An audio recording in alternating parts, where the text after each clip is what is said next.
என்ன கொதிக்குது? இது சொல்றாங்க. இதுக்கு அலைஞ்சேன் பாரு நான். வணக்கம் வணக்கம் ஃப்ரெண்ட்ஸ், எல்லாம் நல்லா இருக்கீங்களா? Happy Sunday. சண்டே எப்படி போயின்னு இருக்கு? நல்லா போயின்னு இருக்குங்களா? இன்றைக்கி மழையில் திரிஞ்சு நனைஞ்சி அலைஞ்சி எப்படியோ சொரா மீன் வாங்கி வந்துட்டேன். என்ன மழைன்ற ஃபுல்லாக நனைஞ்சிருந்தேன். அப்புறம் இவங்களுக்கு பிடிச்ச இன்றைக்கி ஃபிஷ் தான் பண்ணியிருக்காங்க. சொரா இப்போ தான் கொதிச்சு முடிச்சிருக்கு. அது தோல் எடுத்து பொரியல் பண்ண போகிறேன். அது கட் பண்ணி எல்லாமே வச்சுருக்கேன். கம்மி கட் பண்ணி வச்சுருக்கேன். வெங்காயம், பச்சை மிளகா, கொத்தமல்லி, கருவேப்பிலை, அப்புறம் வந்து பூண்டு துண்டு துண்டாக கட் பண்ணி போட போகிறேன். அது இன்னும் கட் பண்ணணும். வச்சுருக்கேன். சரி. அப்புறம் இது ஆயிடுச்சுங்க, மீன் குழம்பு, காரப்பொடி மீன் குழம்பு ஆயிடுச்சு. ஒரு மீன் எடுத்துக்காமி. இந்த காரப்பொடி வந்து முன்னாடி சின்னதாக கிடச்சிருந்துச்சு. இது வந்து சின்னதாக டேஸ்ட் ஆக்சுவலாக. இது பாருங்க. ஓ சூப்பர், ஆயிடுச்சு. உணவு பிடிக்கும்ல? மருமகளுக்காக செஞ்சுருக்கிறது இதெல்லாம். மருமகளுக்கோசம். ஆமாம்.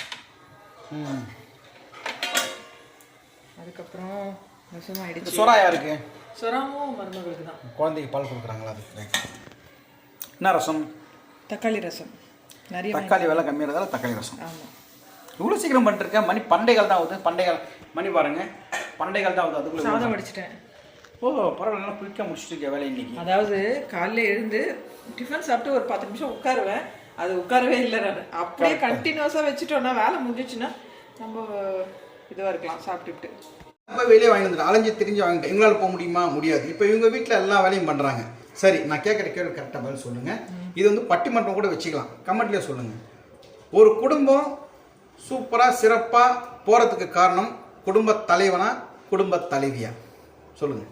ரெண்டுமே தாங்க. ஒரு வண்டியில் வந்து சக்கரம் ரெண்டுமே கரெக்டாக இருந்தால் தான் போகும். ஒன்று வந்து இதானாலுமே வந்து வண்டி கவுந்துரும் இல்லையா? இது வந்து ஒப்புக்கு சப்பு அதெல்லாம் கிடையாது. ஒப்புக்கு சப்பு நான் சொல்கிறது பட்டிமன்றம் வச்சுக்கோ. பட்டிமன்றத்தில் பேசுவாங்க. ஒரு குடும்பத்தை முன்னேற்ற பாதையில் கொண்டு செல்வது கணவனே மனைவியே. இதில் யார் கரெக்டாக இருந்தால் ஃபேமிலி ஆன்சர் பண்ண. நீங்கள் தான் வந்துட்டு இப்போ இல்லை, நீ கரெக்டாக ஆன்சர் பண்ணுற. ஒரு ஒரு ஒரு வண்டிக்கு 2 சக்கரம் தேவை. 2 சக்கரம் ஒன்றா தான் வண்டி ஓடும். அதெல்லாம் ஓகே. நான் கேட்கறதுக்கு ஒத்தையா ரெட்டையா எதனா ஒரு பதில் சொல்லணும். கணவன் விட்டு கொடுத்துருக்கணுமா, மனைவி விட்டு கொடுத்துருக்கணுமா? 2 பேருமே விட்டு கொடுத்தாதான். நான் ஒன்னதான் கேட்குறேன். மறுபடியும் ஒன்று நீங்கள் சொல்லுங்கள். ஒரு சரி, இப்போ ஒருத்தரே விட்டு கொடுத்து லைஃப் இருக்குமாங்க? 2 பேரும் விட்டு கொடுத்தா தானே போக முடியும். நீங்கள் சொல்லுங்கள். இது ரொம்ப நாள் டவுட் எனக்கு. கமெண்ட்ல சொல்லுங்களேன் உங்களோட ஐடியா எப்படின்ட்டு. சரி, அதோட இந்த வீட்டில் யார் நான் லீட் பண்ணுறது போயிட்டு நல்லா இருக்கா, ஒய்ஃப் லீட் பண்ணுறது போயிட்டு நல்லா இருக்கா? சொல்லுங்கள். எல்லாம் ஒன்று தான் சொல்லுவாங்க. அது மட்டும் என்ன யாரும் சொல்லுங்க. நீங்கள் லீட் பண்ணுறது தான் வந்து நீங்கள் வீடியோஸ்லாம் எடுக்கிறீங்க, எல்லாருக்குமே தெரியும். நான் வந்து லீட் பண்ணி வந்தது வந்து கிட்டத்தட்ட மேரேஜ்லேருந்து இப்போ வரைக்கும் என்ன லீட் பண்ணியிருக்கேன்றது யாருக்குமே தெரியாது. அப்படின்னு இல்லை இல்லை. ஃபார் எக்ஸாம்பிள் நான் கேட்குறேன். இப்போ இவங்க இருக்கிறாங்க, இவனால என்ன அட்ஜஸ்ட் பண்ணிட்டாங்க. 28 வருஷம் வந்து நான் மேரேஜ் ஆகி எங்களுக்கு 28 இயர்ஸ் ஆகுது. 95ல் மேரேஜ் ஆச்சு எங்களுக்கு. கிட்டத்தட்ட அப்போத்துலேருந்து 2022 வரைக்கும் நான் வந்து ஜாப் போயிட்டு ஃபேமிலிக்கு எல்லாமே, அதாவது என்ன சொல்கிறது, ஒரு ஃபேமிலியில் கீழே 0லேருந்து இந்த லெவல் வரைக்கும் கொண்டு வந்திருக்குன்னா என்னோட சப்போர்ட் இல்லாமல், இவரோட சப்போர்ட் இல்லாமல் பண்ண முடியாது. என்னோட ஃபுல் எஃபர்ட் வந்து நான் வந்து என் ஃபேமிலிக்காக சாக்ரிஃபைஸ்ன்னு சொல்ல முடியாது. அதுவும் ஒரு ஹாப்பியான ஒரு இது தானே. ஒரு ஃபேமிலியோ ஒருத்தரை வந்து லீட் பண்ணி கூப்பிட்டு வர்றதுன்றது வந்து பெரிய விஷயம் தானே. இந்த விஷயத்தில் லெவலில் கொண்டு வந்து பையனை கல்யாணம் பண்ணி இப்போ வந்து குழந்தையும் பிறந்து ஒரு லெவலுக்கு வந்துருக்கோன்னா, நான் கிட்டத்தட்ட 28 இயர்ஸில் 27 இயர்ஸ் ஒர்க் பண்ணியிருக்கேன் நான். சில பேர் வந்து நான் இப்போ ஜாப் விட்டு 1 இயர் இருக்கேன்றதால நான் வந்து சும்மா இருக்கேன்ட்டு எல்லாருமே நினச்சிட்டு இருக்காங்க. என்னோடய லைஃப் டோட்டல் 27 இயர்ஸை வந்து டோட்டலாக என்னோடய ஒர்க்கில் தான் நான் வந்து என்ன பண்ணுறது, ஃபுல்லாக வேலை பண்ணியிருக்கேன். ஃபீவர் வந்தால் கூட நான் லீவ் போட மாட்டேன். வீட்டில் மாத்திரை போட்டு திருப்பி ஆஃபீஸில் போய் அப்படியே தான் ஒர்க் பண்ணுவேன். அதே மாதிரி எங்கேயும் டூரோ கீரோ எங்கேயுமே போனது கிடையாது. என்ன டைம் கிடைச்சாலும் கோயிலுக்கு மட்டும்தான் போவேன், வேறு எங்கேயுமே போனது கிடையாது. ஸோ என்ன சொல்கிறது, அதனால தான் இந்த வீட்டில் லைஃப் நல்லா போகிறதுக்கு காரணம் என்னோட. நான் இதை வந்து நான் யார்கிட்டே வந்து சொல்லவும் மாட்டேன். நான் எல்லாரும் வந்துட்டு இப்படி நான் இதை பண்ணேன் அதை பண்ணலாம் நான் சொல்ல மாட்டேன். அப்படியே நான் போயிட்டே இருப்பேனே தவிர எல்லாமே வந்து நான் அமைதியாக இருக்கிறதால எதுவும் பண்ணுறது இல்லைன்னு சொல்லிட்டு. ஆனால் நான் இவங்களுக்கு கரெக்டாக வேலை செஞ்சதுனால இந்த ஃபேமிலி நல்லா இருந்துச்சு. எனக்கு வேலை சரியா இல்லை. எக்ஸ்போர்ட்டில் வேலை நல்லாயிருக்கும். ஒன்றா லே ஆஃப் விட்டுறாங்க, சம்பளம் இருக்காது. அப்படி தான் நம்ம வேலை உருப்படியான வேலையே கிடையாது. படிச்சதுக்கு ஏற்ற வேலை கிடைக்கல, எக்ஸ்போர்ட்டில் வேலை செஞ்சுட்டேன். இவங்க படிச்சது மாதிரி வேலை செஞ்சு லைஃப் லீட் பண்ணி இவ்வளோ தொழில் எடுத்துன்னு வந்து பையனை மேரேஜ் பண்ணி குழந்தை பண்ணி செட்டில் ஆகிடுச்சு. இப்போ தான் இவங்க வந்து வேலை விட்டு இருக்கிறாங்க. எனக்கு என்ன சார் இவ்வளோ கஷ்டப்படுறாங்களா இவங்க, சரி ஒரு வேலைக்கிழமை வச்சுக்கலாம் சொல்கிறதுக்கு வேண்டான்றாங்க. கமெண்ட்லேயும் நிறைய பேர் சொல்லியிருந்தாங்க, அண்ணா உங்களால் முடிஞ்சவங்க வேலை பாருங்கள், அந்நிய வேலை பார்க்க சொல்லுங்கள், யார் வேணாம் சொல்லியிருந்தாங்க. பரவாயில்ல, கமெண்ட்டில் இவங்கள தான் சப்போர்ட் பண்ணி பேசியிருக்கீங்க. நான் வந்து ஆனால் ஜாப் போயிட்டு இருந்தது வந்து ஒரு ஹாப்பியாக தான். எனக்கு வந்துட்டு ஆக்சுவலாக வந்து நான் ஒர்க் பண்ணதை வந்து ரொம்ப ப்ரௌடாக தான் ஃபீல் பண்ணுறேன். எனக்கு வந்து ரொம்ப ரொம்ப பிடிக்கும் ஆஃபீஸில் போய்ட்டு ஒர்க் பண்ணி எல்லாமே வீட்டுக்கும் சப்போர்ட் பண்ணி வீட்டு வேலைகள் எல்லாம் பார்த்து எல்லாம் பண்ணது வந்து எனக்கு ஹாப்பியாக தான் இருந்தது. அதை வந்து ஒரு கஷ்டமாலாம் நான் சொல்லலை. ஏன்னா எனக்கு பிடிச்சிருந்தது, ஒர்க் பண்ணது எல்லாமே பிடிச்சிருந்தது. ஏன்னா நான் என்னோடய ஜாபை வந்து ரொம்ப லவ் பண்ணி நான் ஒர்க் பண்ணேன். ஆக்சுவலாக ஃபேமிலியையும் ப்ளஸ் ஜாபையும் அது ரெண்டுமே பிடிச்சதால தான் நான் வந்துட்டு இவ்வளோ நாள் வந்து லீட் பண்ணி ஒர்க் பண்ணி. இப்போது வேலை விட்டதுக்கு காரணம் வந்து பையனுக்கு மேரேஜ் ஆக தான் வேலையை விட்டாங்க. ஏன்னா ரொம்ப ரெண்டுமே வந்து இது பண்ண முடியாது. சரி மேரேஜ் பண்ணிவிட்டு அதுக்கப்புறம் பிரேக் தான் எடுத்திருந்தேன். அதுக்கப்புறமா போகலான்ட்டு தான் பார்த்தேன். அதுக்கப்புறம் இப்போது பேரன் பிறந்துட்டதால இதுக்கப்புறம் நான் வேலைக்கு போக முடியுமா இல்லையான்றதெல்லாம் தெரியல. கூப்பிட்டாங்க இல்லை, அது நம்ம ஃபேமிலி சுச்சுவேஷன் பார்த்து தான் போக முடியும். ஒரு நல்ல சேலரி, ஒரு பெரிய சேலரி வாங்கியிருந்தாங்க, பெரிய சேலரி, அந்த சேலரி விட்டு வந்துட்டாங்க. நான் கூட அவ்வளோ சம்பளம் வாங்கலை, நான் ரொம்ப கம்மியாக சம்பளம் வாங்கினேன். இப்போ நான் வந்து என் பையனுக்காக தான். ஏன்னா நான் அவனுக்கு மேரேஜ் பண்ணணும், நான் ஒர்க்கே பார்த்துட்டே இருந்தேன்னா கரெக்ட் டைமில் எல்லாரும் கரெக்டான ஏஜில் அவங்களுக்கு மேரேஜ் பண்ணி வைக்கணும். அவங்களுடைய லைஃப்பை நம்ம பண்ணணும் இல்லையா. நம்மளது அது முக்கால் வருஷம் முடிஞ்சு போச்சு, அவ்வளோதான்.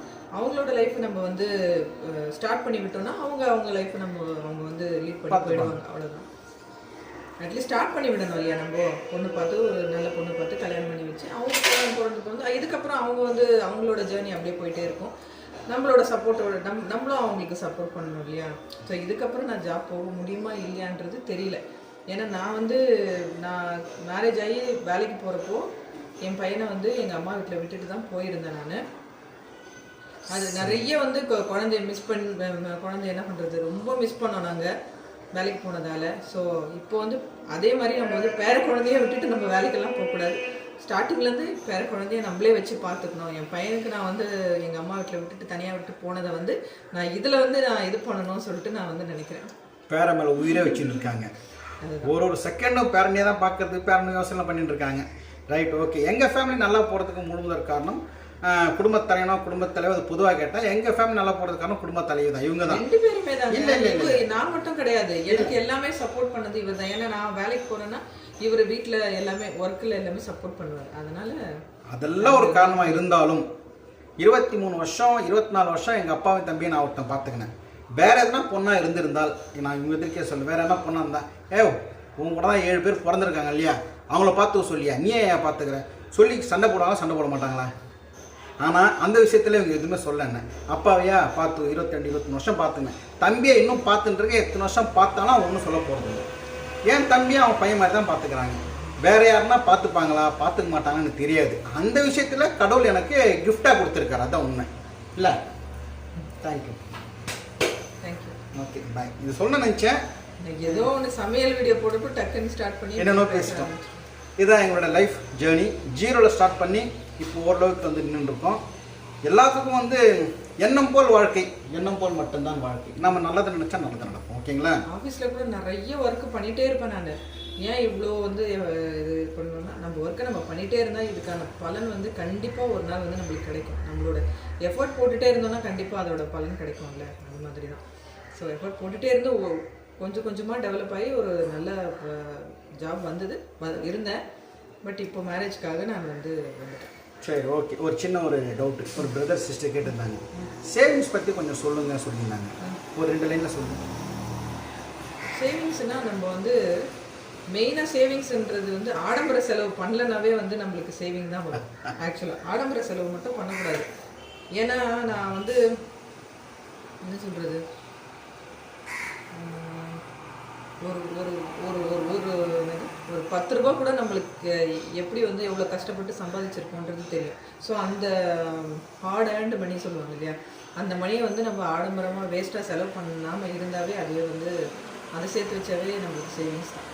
ஆடம்பர செலவு பண்ணக்கூடாது. ஆமாம், தேவையானது பண்ணலாம். அதுவும் வந்து அது இல்லாமல் என்னென்னா கடன் வாங்கி வீட்டில் வந்து பொருளை சேர்க்கணும்னு அவசியமே கிடையாது. அதுதான் கடன் வாங்கக்கூடாது. கடன் வாங்கி நம்மளுக்கு வந்து ஆடம்பரமாக இருக்கணும்னு அவசியமே கிடையாது.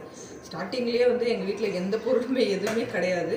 அப்போ கூட வந்து கடன் வாங்கி எல்லா பொருளாக வச்சு நம்ம வந்து ஷோ பண்ணணும்னு அவசியம் கிடையாது. நம்மளுக்கு எப்போ காசு வருதோ கொஞ்சம் கொஞ்சம் சின்ன சின்ன பொருளாக வாங்கலாம். நான் ஃபஸ்ட்டு எங்கள் வீட்டில் ஒரு பொருள்னு வாங்கினது வந்து இவர் கேட்டார், எனக்கு வந்து வாக்மேன் பிடிக்கும் எனக்கு, அதை வாங்கி ஃபஸ்ட்டு வாங்கினது அந்த வாக்மேன் தான். அது கூட இருக்குது எங்கள் வீட்டில். ஃபஸ்ட்டு அதுவும் கிட்டத்தட்ட நான் சொல்கிறது 25 வருஷத்துக்கு முன்னாடி. இல்லை மேரேஜ் ஆகி கொஞ்ச நாளில் சொன்னார். நான் வாங்கி கொடுத்ததே அது வந்து 5 வருஷம் 6 வருஷம் கழிச்சு தான். கிட்ட 1500 என்னவோ அந்த வாக்மேன் அப்போ நான் சொல்கிறது. ஸோ அதை வாங்கி கொடுத்தேன் ஃபஸ்ட்டு. ஸோ நம்மளுக்கு காசு வந்தப்போ வாங்கிக்கலாம். நம்ம காசு வந்து கடன் வாங்கியோ இல்லை வந்து என்ன சொல்கிறது, கடன் ஒரு பக்கம் வாங்குவாங்க. அவங்க அவ்வளோ கஷ்டப்பட்டு சம்பாதிச்ச காசை வந்து விரையும் பண்ணாமல் இருக்கும். அதுதான் இது வரைக்கும் நான் பெருசாக ஒன்றும் அவங்க வாங்கி தந்ததே கிடையாது. அவங்க தான் எனக்கு வாங்கி கொடுத்துருக்காங்க. எல்லாமே பிராஸ்லெட்லேருந்து வைக்கிற காப்பு அது கூட வாங்கி கொடுத்தாங்க. எல்லாம் என்னுடைய சேவிங்ஸ் எதுவுமே கிடையாது. நான் ஒரு சும்மா ரவுண்ட் அடிச்சுன்னு வருவேன். ஒரு அதெல்லாம் கிடையாது. சின்ன முள் இவங்க பெரிய முள், நான் தேவையில்லாமல் சுற்றின்னு இருப்பேன். சின்ன முள் கரெக்டாக சுற்றும். அதுதான் இதுதான் லைஃப். 2 முள் ஒழுங்காக தான் லைஃப் என்ற கடிகாரம் சூப்பராக போயின்னு இருக்கும். ஓகேவா? தேங்க்யூ. நம்ம ஆனந்த் சீனிவாசன் சொல்லிட்டு ஒரு பெரிய எக்கனாமிஸ்ட் இருக்கார். அவர் சொல்லியிருக்காரு ஒரே ஒரு வார்த்தை, ஆடம்பரம் அழிவை நோக்கி செல்லும். பி கேர்ஃபுல், சேஃபாக இருந்துங்க. கடன் வாங்கி ஆடம்பரமாக இருக்கணும்னு அவசியமே கிடையாது. நம்மளுக்கு வந்து சாப்பிட்றதுக்கு 3 வேளை நல்ல சாப்பாடு கிடைக்குதா, இருக்கிறதுக்கு நம்மளுக்கு இடம் இருக்கா, சொந்தமாக இடம் இருக்கோ இல்லை ஏதோ இருக்கோ, அப்புறம் வந்து நல்ல ஒரு ட்ரெஸ் பண்ணிக்கிறோமா, நல்ல வீட்டுக்கு ஓரளவுக்கு எல்லாமே இருக்கா பொருள், அது போதும். ரொம்ப திருப்பி நம்ம ஆடம்பரமாக செலவு பண்ணாமல் நல்லது. ஸோ இப்போ இந்த வீடியோக்கு ஹெட்டிங்னா போடுறது ரொம்ப பேசிட்டாங்க. இது வந்துச்சு தண்ணி இல்லை.